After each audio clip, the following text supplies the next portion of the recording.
Okay, so now this is making more sense because they left me hanging and I was kind of nervous. I was nervous. And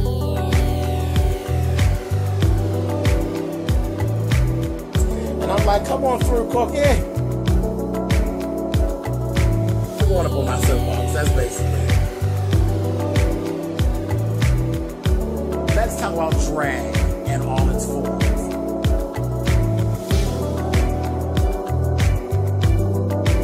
What, Cookie?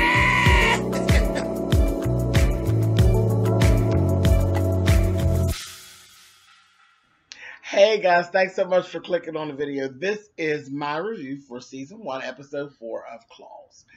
Okay, like I said, I'm not nervous anymore. It started to make sense. It was a dream sequence that Desna was actually having with Roller. I'm like, okay, cool. So that's making sense. So through this episode, there was this whole thing. We got to know a little bit more about our Polly. Ain't that her name, Polly? Little redhead. She was in the nail salon. She's working, and in comes this girl, Sally. She's this friend from her past, and she's calling her Heather, because that was her name. Well, this is when we got to find out she's really a con artist, and that's basically what she did. That's what she's done. We found out that she went to jail, you know, all behind some bullshit with her ex-husband and all of that. But what ended up happening is she put this whole act on, this whole facade. She lied. She talked about her husband. That's why he died of butt cancer. I said, Lord have mercy. She's so ignorant. And then she talked about, oh, I'm just working here for a time to do research because I'm writing a book. That bitch, she had this Sally chick going and got all up into it. They rekindled and everything. She got all into it to the point where she was getting ready. She was going to try to con her. And found out, honey, Sally she has this old man that she didn't want, you know. She basically conned him, you know, and now she's stealing money little at a little because the man is dying. So she's stealing money little by little. She has a little savings on the side and all of that. You know, she has a little sneak fund and all that. And she's divulging all this information and carrying on, and they're just becoming good girlfriends. And then she's telling her some more lies, and then she's telling her, oh, well, girl, you know what? You can move into my guest house. This, that, thing, and the other. So everything for her, she got it going on. She's getting ready to move it, you know, back into the lap of luxury, you know, and get, like she told him, I'm going to get out of the ghetto shit. And Desna told her, do not, bitch, get caught up in the shit you just. She's like, no, I'm not. Yes, she was. Yes, she was. She really was. And then she got found out. They were doing massages, and she didn't come out there with her damn boots on. She laying out at the pool with a pair of cowboy boots on, getting the massage. The girlfriend ain't even paid no attention to the boots, you know, because they had the towels on. Child, her damn ankle bracelets started going off. It was beeping. And that's how she got found out. And then they were going back and forth. She's like, you know, she was like basically leveling with her and telling her about the lie. She's like, you lied. You've always lied. This, that, and so you get out of my house. You just get out of here. She says, are you kidding? She's like, I'm just a girl. You know, she's like, we're the same. We're both con artists. Only one of us knows it, but we're both con artists. Why shouldn't I have a piece of the pie too? Honey, she told her, if you don't get off my property and get out of my house, honey, I'm going to call the police. She said, shame on you, you bougie bitch. I said, oh, she got a lot of damn nerve. She done got found out. If you don't take your ankle bracelet out of here and get on out of here, honey. So she goes on, hold that. We're going to come back to her because we ain't done with Sally. Okay. So let's talk about Uncle Daddy and his bullshit. He done called Desna and told her, you know, your payment is due. She's like, wait a minute, already? He's like, payment's due. He says, but what I'll do for you, I'll make a payment plan for you because I know your people like payment plans. She gonna say, my people? What you talking about, nail tax? No, bitch, niggas. No damn nail tax. You knew what he meant, honey, with his fat ass. So then he said $500 a week. And she's like, wait a minute. That's going to take over a year. He's going to say, not my problem. And he hung up. He is really sticking it to them and really like locking them into having to do what he wants them to do. Dean, Desmond's brother, actually ended up having this episode. He had a little episode. And that's where we found out more about their background. He was like reminiscent about their foster parents. They actually were foster children, and they had foster parents that treated them so bad that they actually made them eat out of dog bowls. Terrible, terrible, terrible, terrible. I was like, wow, that really bothered me. But that was that whole thing. And Desmond knew exactly how to get him down. She played music and basically talked him out of it and everything. So that was cool. So she actually had him at the salon with her, at the nail parlor with her. And we found here, he is infatuated with that goddamn Virginia. And everybody's like, you know how Virginia is, honey. Keep Virginia off of Dean's dick, honey. So I just kind of laughed at that. I was like, oh, that's terrible. That's really terrible when everybody knows that you're such a tramp that you would fuck everybody and anybody. That's terrible. Anyhow, moving on. So, while they're there, Uncle Daddy shows up at the salon. And nail shop. I can call it a salon, nail shop, same thing. He comes in through the back, and he's like, I need to see Virginia. And naturally, Desmond goes, and then the other girls come out. They got this man. They done snatched this man up from Titus Industries, who's at some point, like 2 years before, had some words with Roller. It had to do with a damn invoice. And they got him. They done kidnapped him. You know, they let him put people in the trunk. They done kidnapped him and everything.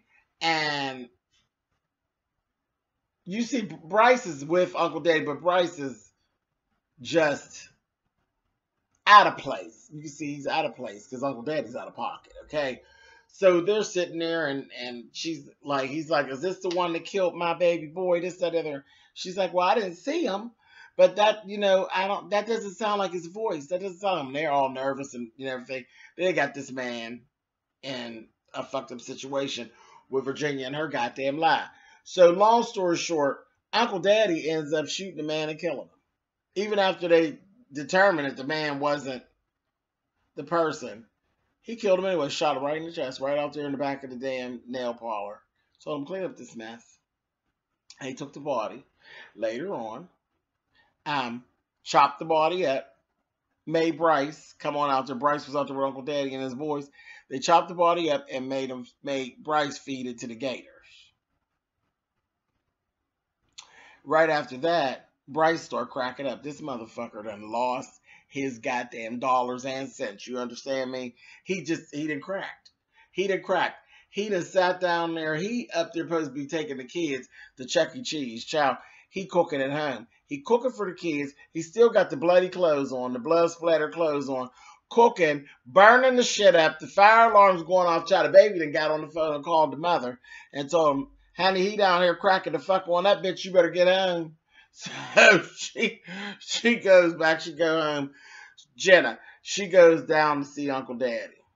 Uncle Daddy is laying up. When I tell you his big ass was laying up, I said, I would never. That is horrible. Laying up on this chase, honey, with his gut hanging out, watching his little sissy boyfriend, and he's out there performing a whole synchronized swimming act. I said, Lord have mercy. Girl, you better work, honey. He was getting it, honey. He was the focal point with the girls. He had his little blue swimsuit on, honey, and they was doing it. Child, so Jenna had actually asked him, she said, you know, please don't keep pressing all of this stuff on the Bryce. He's cracking up. He is not Roller. He's not built like Roller. He can't handle it, Uncle Daddy. He really can't. He said, I'll take it easy. And She's like, thank you, Uncle Daddy. He's like, mm-hmm. So then the little boy, his name is Toby. He hollers out, he say, hey, Jenna, I picked out my new teddies. I said, Lord have mercy. And Uncle Daddy gonna say, make him look like a supermodel. I said, child, this Uncle Daddy is too much, honey. He is too, child, when I say living in his truth, work out, Uncle Daddy, bitch. Anyway, so next we got Desna down there. Desna and the clinic, they trying to get some extra money so they can try to get this shit paid off and try to get something going. And they want to, they needed to get some more money so they can order up some more product and they could just kind of like pump more product to get this money fast. Desna, they running a special. I said, Lord have mercy, they making junkies out of everybody. Honey, they didn't open up doing these specials. Honey, they was coming through with these slips. They was giving people pills for, didn't matter what the fuck you said your problem was. They said, well, where's the pain at, honey? They said, my neck, my elbow, my back. Different thing. Then the one girl came through, said, well, where's your pain? I said, my ex. I said, Lord have mercy. Child, they was giving the pills to people. They didn't give a shit. I laughed at that. Child, right after that, all that went on. Then they said, you know what? We're going to get a whole bunch of money real fast. So once our redhead chick got mad at old Sally, honey, she let Desmond know what was going on because she was breaking down, coming out on the bus. After they threw her out the house, I told you we would revisit this. She told Desna what happened and how she felt just terrible. This, that, and the other. Then, you know, she got on her shit. Baby, she went back because in the whole time of her, you know, working her, found out she had a little boyfriend on the side. He was in the S&M and all that. Baby, they caught her getting down, baby, straddling him and smacking him with a cat of nine tails and carrying on. Baby, they was filming her and blackmailed her and told her, girl, your rainy day fund, hand it over, bitch. I said, oh my God, honey. It was hilarious. Hilarious. I said, this is too much. So, in the meantime, between time, Desna goes down to talk to Uncle Daddy. She got this little money and everything. Toby's in there. He tells her, Bryce that found out who the killer is. Because we saw there was like a little scene where the doctor, Dr. Ken, he had made a comment about Roller. He was saying, you know, that Roller was a pretty man, but he wasn't the smartest man. That his passwords on everything were the same, and this, that, thing, and the other. And I told you Bryce was cracking that. Bryce then sat up and looked in the safe and seen that Dr. Ken had the same kind of gun that Roller got killed with. So in his crazy mind, he thinking Dr. Ken is the one that killed Roller. So he's going to act upon it. I said, Lord have mercy, this is going to go bad. So Bryce was on this mission that he knows who killed Roller. He then contacted Uncle Daddy. Uncle Daddy and him, they're on the way to get him, honey. So they didn't know, Toby didn't know exactly who it was. And once Desna got them, she's like, she told Virginia, we got to get the fuck out of here, bitch. Because they talk about they know who did it. You know, they're just all paranoid. And of course, throughout this whole episode, Desna's been having like flashes and hallucinations of seeing Roller. You know, her conscience is really getting the best of her and telling her, you know, Uncle Daddy's going to find you. He's going to get you. He's going to bust a cap in your ass. Bitch, you going to see me soon, honey. She's like, whatever. So she's ready to try to run. And then they found out that it's actually Dr. Ken. In the meantime, Dr. Ken, he's crazy as hell too. I swear he's sampling the product. He's all fucked up about his girlfriend, his ex, and she's getting married. So he be sitting around trolling her page on Instagram and Facebook. She's having a wedding. This fool done got drunk and goes and crashes her wedding. Lord have mercy. He crashed the wedding. He's up in there. They had him escorted out, honey. As they escorted him out, he was carrying on telling her, you don't want to do it. You don't want to get with him. That guy's a fraud. Nobody's ever going to be able to make you squirt like I do. I said, oh, my Lord, honey. They drug him out there. They threw him out. He's standing out front, honey. And then he's telling him, you could take this and suck this Lebanese. I said, oh, he was carrying on by himself because anybody out there was drunk ass. And when you look around, baby, somebody came up behind him, put a hood over his head, and snatched his ass and put his ass where? In the trunk. And that's where it went off. And Desna's actually on her way to the wedding. But they'd already snatched him and threw his ass in the trunk. So that's it. I will see you guys next week. This show is too much. Hilarious, but too much. All right, I'll talk to you guys later. Bye.